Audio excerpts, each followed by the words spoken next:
Hello, everyone. Welcome back to the Moksha Canada Foundation Hope Canada podcast.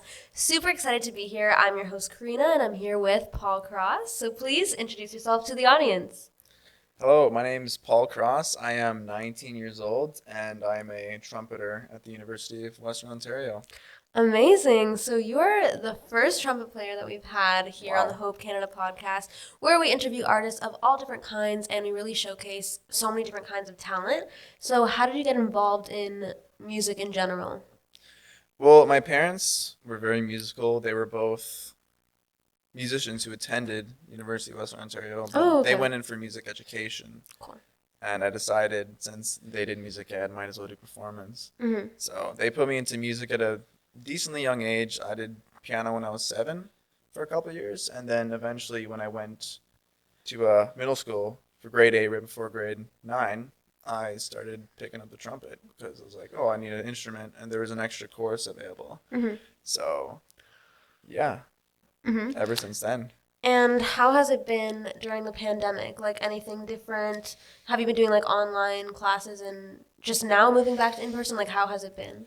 Yeah, we had a lot of opportunities, but there were definitely a lot of opportunities taken. Especially even now, there's still opportunities being taken just due to the after effects of the lockdowns and stuff like that. So, yeah, it's better now because we have more opportunities to play in person, and you know, our families may even be able to see us play now at university, where it's been not like that for the past 2 years, which is pretty unfortunate. Yeah, for sure. It would be great to have some like live in-person shows with like huge audiences, friends, families, just people who heard about the show, because I feel like everything has been so like condensed. Even the shows that we have had haven't been like huge yet. So I'm also looking forward to that for me personally. And is there anything else that you're looking forward to coming out of the pandemic? Like, are there any artists that you want to see in concert or anywhere you want to travel to? I've never been a big concert person, but I definitely want to start eventually because, I mean, I'm a classical musician, so there's only so much you can get from recordings and YouTube and whatnot. So it'd be really important to kind of broaden my horizons, going to concerts of different types, just to be able to have that nice palette and in-person experience that is really needed for music. For sure. And how do you feel being here today at Bridalwood Mall, in-person interview? You know, we're not on Zoom. Hello. Nice to see you in person. Like, how does it feel? It's definitely refreshing. I haven't been able to perform very often because due to the pandemic, obviously, and it's just nice to be able to come out here and have an opportunity to perform in front of all these people and just be here in a nice cozy studio and just be able to show my art, my craft, what I'm here for, what I'm doing with my life, and just being able to show it on a bigger stage. 100%. And to everyone watching, if you would like to get involved, head over to mokshacanada.com and you can be just like Paul. And yeah, you can get involved. So I want to know, who do you look up to? Who's your inspiration? Well, probably number one would be my family, primarily my father, because he's a very good role model for me when I grew up, and he was an excellent musician as well. And yeah, he's very good towards other people. He's very friendly. He's very outgoing. He's good with his words. He's always had a great work ethic. Like, he never complains about doing hard work when it needs to be done, and you never see him stop working until it's 10, 11 p.m. and he's in front of a TV screen with like a whole tub of ice cream. So yeah, I got the work ethic from him because he's just a very, very hard worker, and I definitely look up to him. That's amazing. And so shout out to him. Yeah, I love that. And have you had any struggles as an artist that you're comfortable with sharing, that you kind of like overcome, or maybe you're still going through something? For any performing art, there's sorts of like anxieties and stuff like that, like performance anxiety. So it's very difficult for a lot of people to perform in front of audiences, including me, and I'm sure everyone has it on a certain level. So trying to overcome those things are just very difficult along itself, but being an artist in general requires not necessarily a mastery, but an understanding of your craft to be able to get over humps and hurdles, because there's a lot of things about music that may not feel natural, just because like who's naturally like born to blow into a piece of metal for a couple hours a day? Like you're not, because that's not an essential thing to do. Yeah, So there's a lot of things you kind of have to overcome when you're playing any instrument, any wind instrument, anything like that, because it's just a lot of things that are unnatural about it.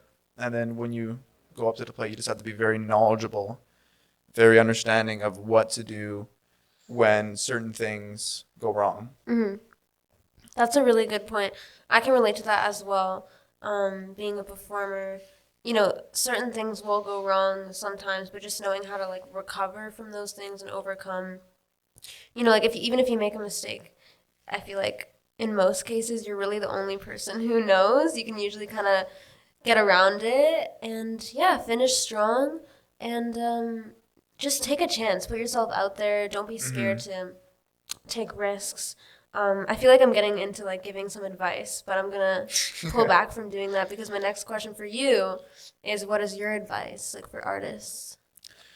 My advice would be start off small. Don't try to go for the big stage instantly, because if you have negative performances or negative experiences with music, you're going to be less motivated. When you go up the next time, you're going to be more anxious about it. True. So to be more successful in your performances, you want to start off small, like perform in front of your friends or family. You don't even have to have them. You just have to pretend or think that, oh, I'm playing in front of a bunch of people. And then the more positive experiences you have accumulating over however many years you're doing your craft, it just makes you much less anxious for when you're going up to play. Yeah, I agree with that.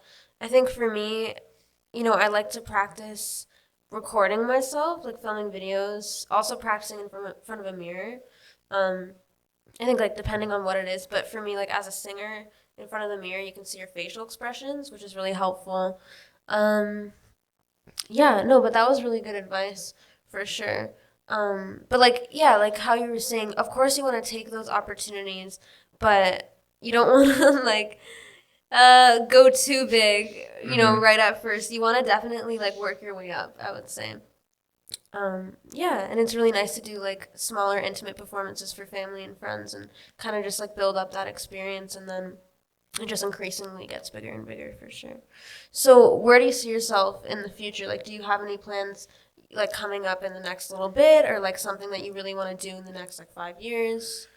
Yeah, this is another opportunity thing, but I was planning on doing, there's a ceremonial guard of Canada, and there's a band to do with that, so I was thinking of playing in the military reserves for a couple of years just to get some more experience, broaden my palette. And I had been a cadet for around 6 years, so I have that experience marching and playing. So that's it's definitely within my field, and it's something that is good for the next couple of years. And after that, I would probably think playing in an orchestra, private lessons, maybe even larger classes, teaching theory, just spreading the love of music and just knowledge to people so they can have those fundamentals to go explore what is meaningful to them. Mm-hmm. Amazing. I love that. How was your experience in the cadets? It was very, very interesting. The first year I was in cadets, I absolutely hated it. I was forced because, what 12-year-old kid wants to go wear a uniform and stand still for a couple hours, within a week.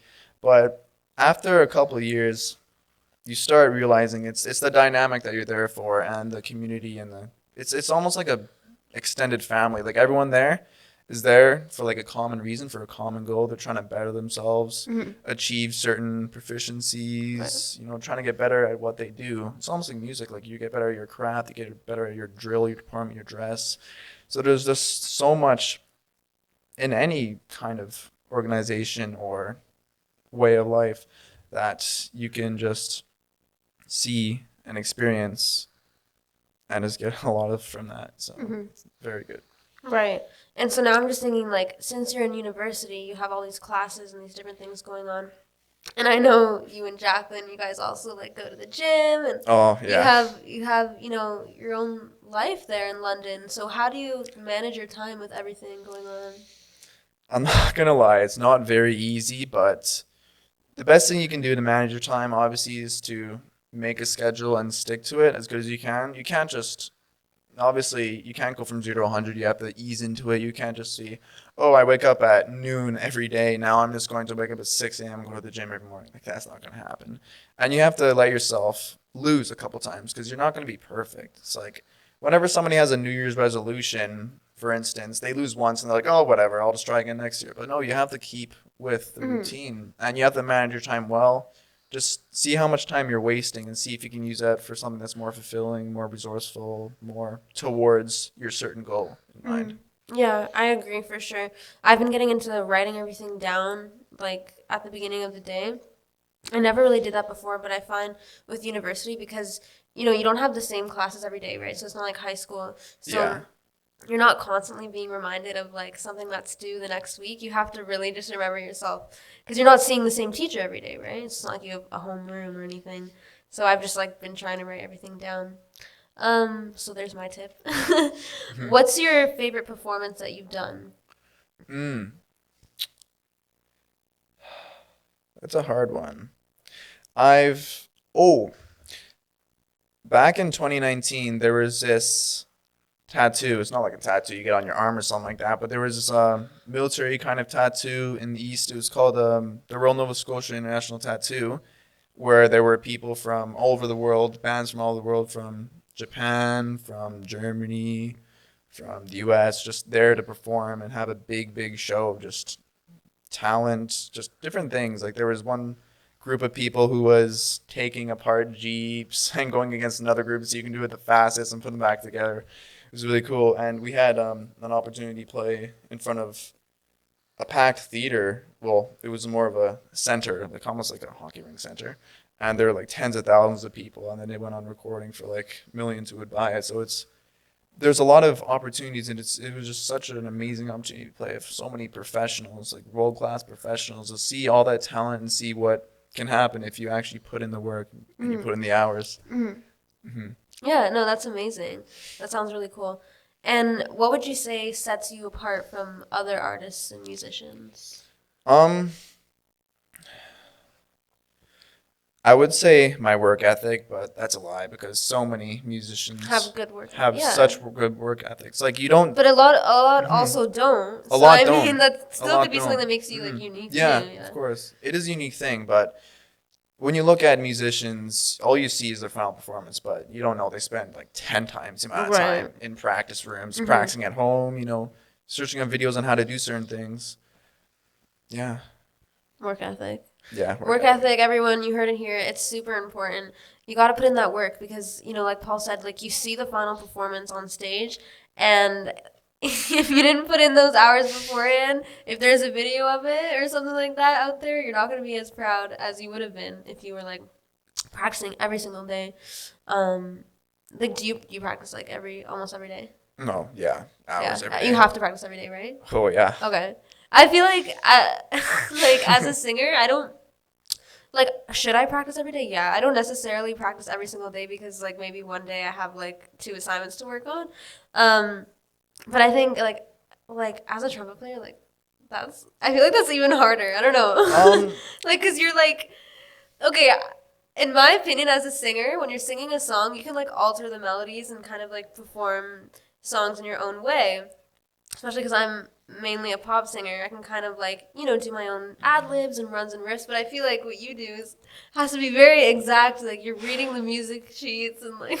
Yeah, it's very meticulous, and it's Yeah. just, as I said before, it's not natural. You're blowing into a piece of metal, and there's so much to trumpet that I just can't get into, and yeah, you can't practice for too long every day because it's just, a lot of it is like your muscles around your mouth that's controlling the embouchure, just so you can make a nice clear sound. And then, if you're using any muscle for hours and hours, it's going to get tired. So you have to be able to make those, take those breaks. And for singing for instance, actually, I know a lot of singers in university and they don't practice every day. Yeah, a lot of them don't. You do have to take days off. And they don't. Vocal rest. Yeah, and you can't really practice for like 10 hours a day when you have vocals. Yeah, unless you take it super easy, super relaxed. But even then, you might lose your voice. So it's better like For some instruments, it's not worth it doing 12 hours a day because that might just be counteractive. You might hurt yourself Right. forever. For singing, maybe a couple hours every day max, but I wouldn't push it. Right. It's not necessarily the time; it's what you can do with your time. Yeah, exactly. That's how you use your time effectively. Just plan out, have a general plan of what your practice session is going to be like. Oh, I'm going to work on this. I'm going to go. I'm going to be meticulous about this part. I'm going to do this slowly. I'm going to work on this. You just have to be very kind of scheduled and conscious about what you're practicing.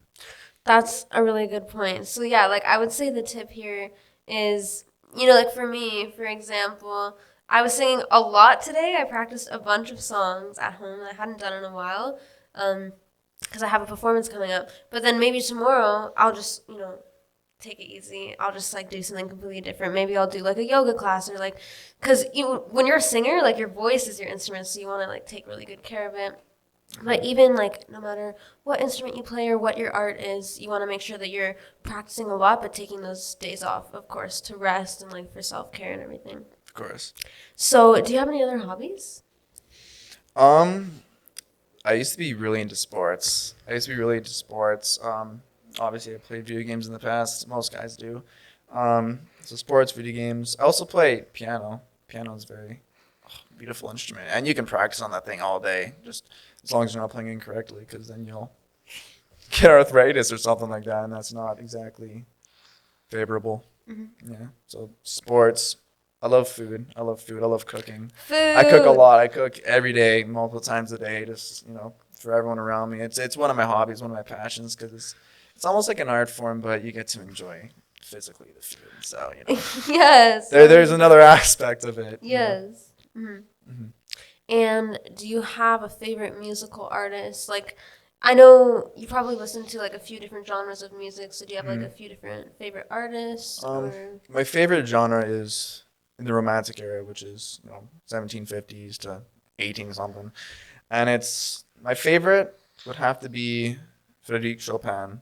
He's an amazing piano player. He's obviously been dead for 100 years now, but his music is just very, very touching, and it's the type of music he plays. It's instrumental. It's piano. He composes for whatever, but it's a type like music is.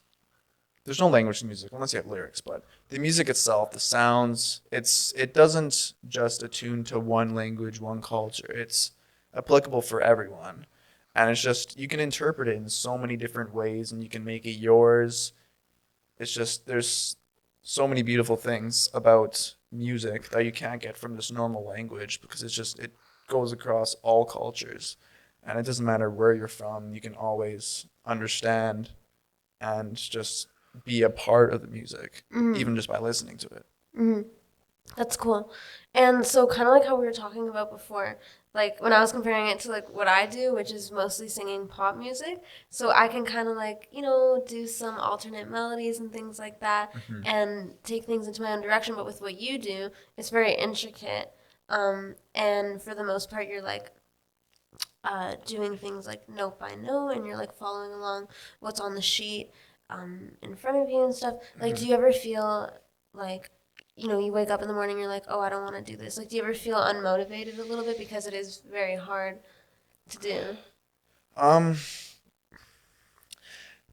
Not necessarily. I used to have a bit of issue for motivation, but it depends what you want to take from the music because you can always make music. Because, like, obviously it's note by note and, like, just song by song, but there's a special part about phrasing, about making the piece your own, about, speaking your song through whatever instrument you have.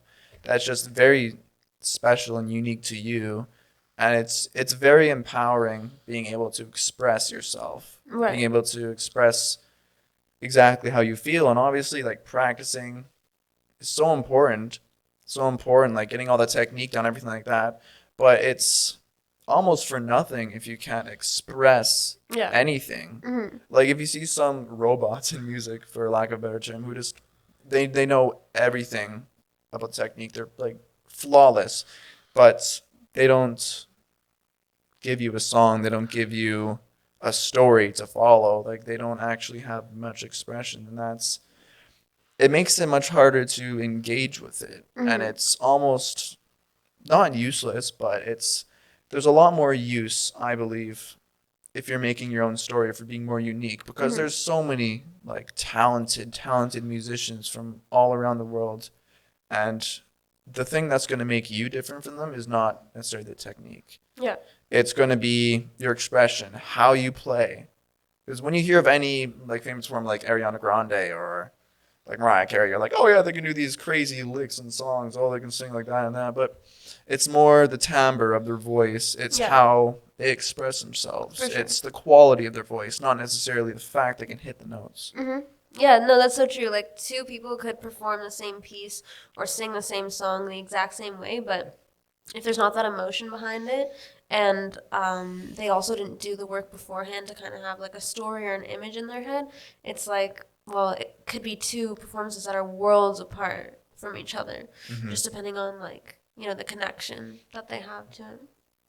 Is there anything else that you wanted to share with the audience that's like coming up for you? Anything you're looking forward to? I know we're kind of like heading into spring. Anything happening in the spring and summer?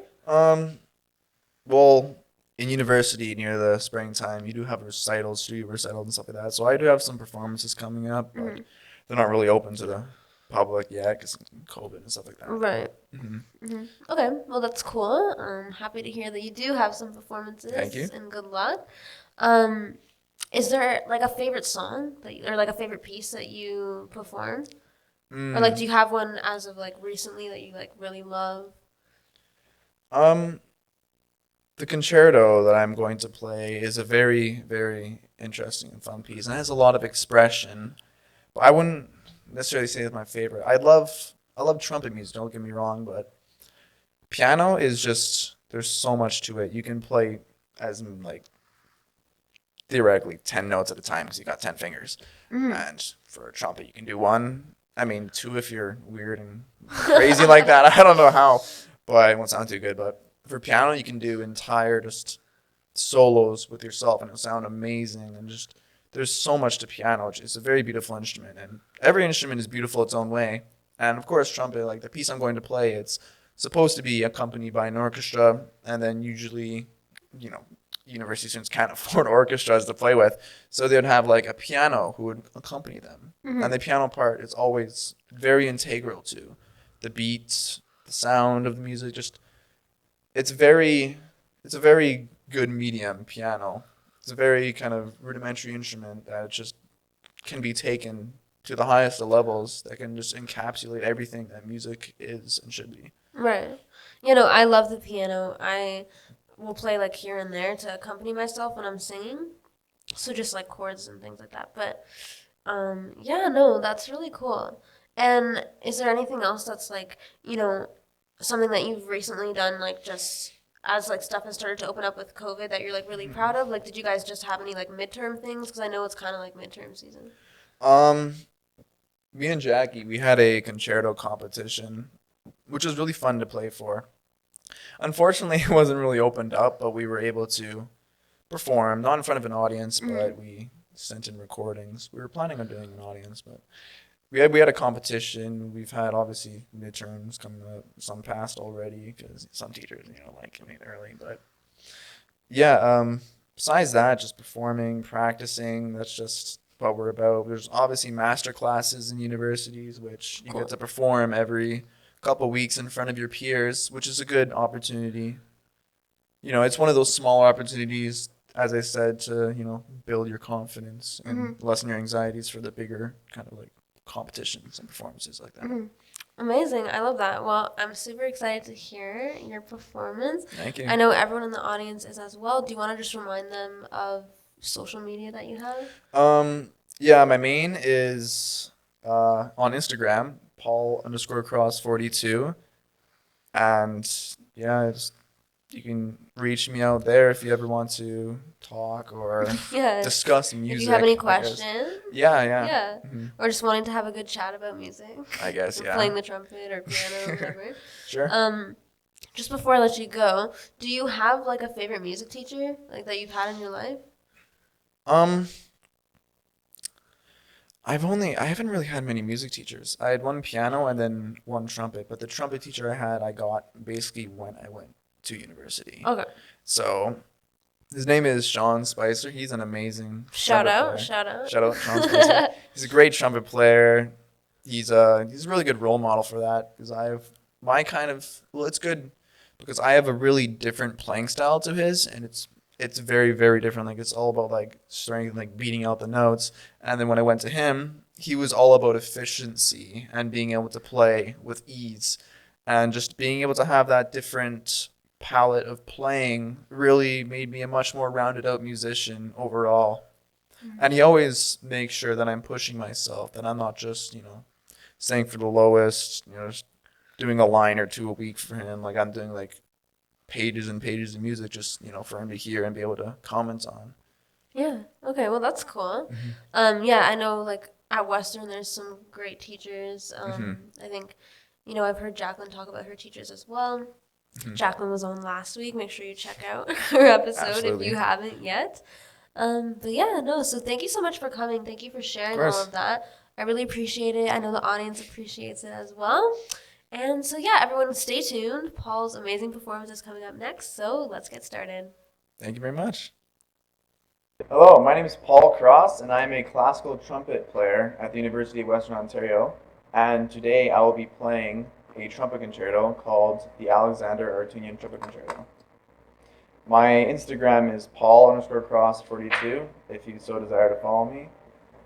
And yeah.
Yes, that was absolutely amazing. Everyone in the audience, definitely go and follow Paul. He's such a star. And why don't you remind everyone what this piece was and what it means to you? Well, this is obviously a trumpet concerto that was written in the early to mid 1900s. It's written by Armenian composer Alexander Arutyunian, and it's a very kind of virtuosic kind of showpiece. So there's a lot of technique, there's a lot of different skills you need to be able to play this, and it's just concertos in general are very good showcases of what technique that musicians have accomplished throughout the years of their training. And this is also a special concerto to me too, because this was my second concerto I played. The first one, the Haydn, and this is a really important concerto in respect to expression and being able to interpret the music, because there's a lot of vagaries within the music, and you can be a musician, but if you don't know how to make the music your own, there's no reason for you to be really a performer, because there's so many people who can play the trumpet good, there's so many people who can sing well. It's about making the music yours, interpreting it so that you can share a story that is unique. Because if you're not making a unique story, then you're just, doing the same thing that everyone else is doing. And there's 7 billion of us for a reason, not to be the same as everyone else. It's to find different things that we can do together and apart. 100%. That's a really good point. I agree, for sure.